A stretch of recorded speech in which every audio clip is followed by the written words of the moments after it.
Good evening, all. Myself, Dr. Priyanka Ghosh. I'm working as an assistant professor in Krishna Jayanti College, Bangalore.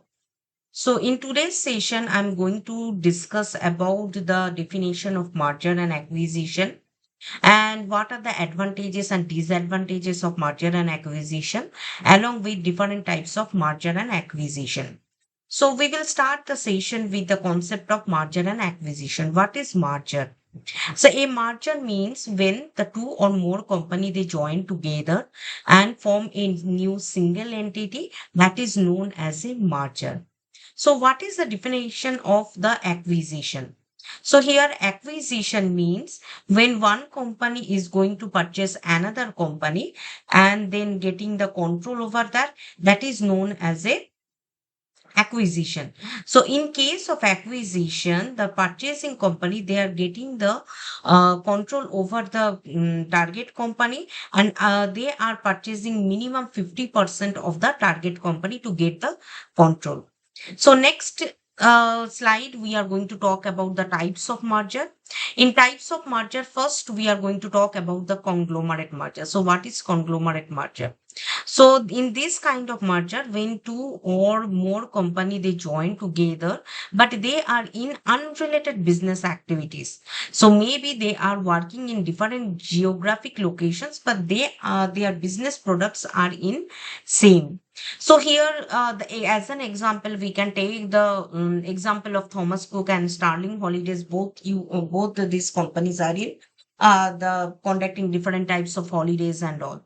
So next we are having the congeneric merger. So in case of congeneric merger, so it is a one type of product extension merger, and in this kind of merger, two or more companies they are operating in the same market or sector, they are operating in same R&D sector or technology or marketing sector. They join together and form a new company. Like City Corporation, they merge with the another company which is known as Travelers Company, but both they are in financial service sector. So in next slide, we are going to talk about the horizontal merger. So in horizontal merger, when it is happening, so when the companies are operating in the same industry, but they are maybe offering the similar kind of products or services, like the merger of Vodafone and Idea. A vertical merger is occurring when two or more companies they are operating at different levels within the same industry, then it is known as a vertical merger. Example like merger of G Entertainment and Dish TV. So in next slide, we are going to talk about the different types of acquisition. So what are the different types of acquisition we are having? Same as we will start with the vertical merger. So here the parent company, they are purchasing the another company who are having the either the upstream or downstream different kind of supply chain vendor or the processor retailer. In case of horizontal merger, the parent company buys a competitor or other firm in their own industry sector.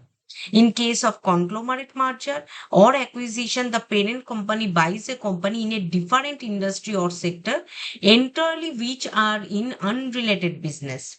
In congeneric merger, it is known as also a market expansion. So here the parent company buys a firm. They are closely related in the same business.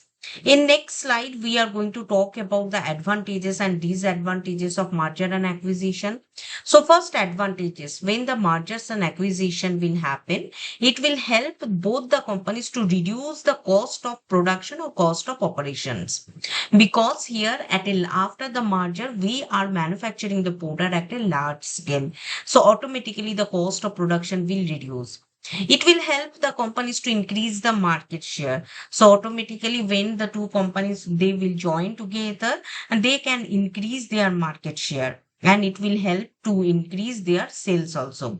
Expand business into new geographic areas. If suppose any company they want to expand their business strategically, they can opt for merger and acquisition where they can get the ready-made structure to expand their business, and they no need to give more importance on the infrastructures and all. Automatically they can purchase another company, they can expand their business. Like we are having different types of example in banking sector recently.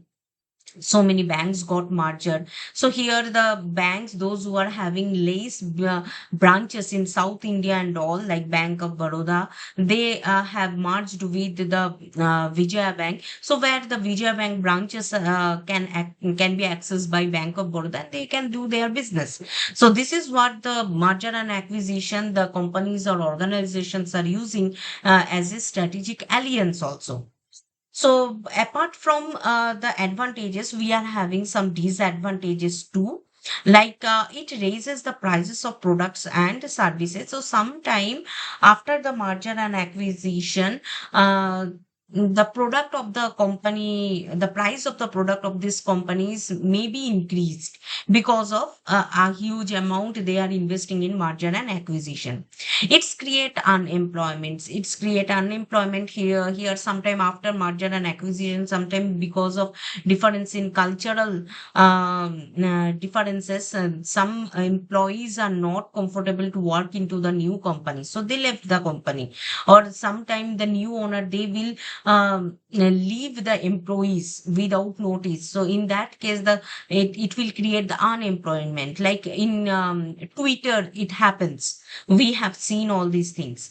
Next, we are having the prevents economics of sales. So here we are talking about, oh, it is a larger company, it will reduce the cost of operation, but in practically some cases it is not creating any economics of sale, and the companies are not enjoying the less cost of production or cost per unit. They are not enjoying the economics of sale, whatever we are seeing in some popular cases. So these are the advantages and disadvantages. But in many cases, as we have seen the example in India, most of the companies, they are using merger and acquisition as a strategy to expand their business. So here I have finished off my explanation about merger and acquisition.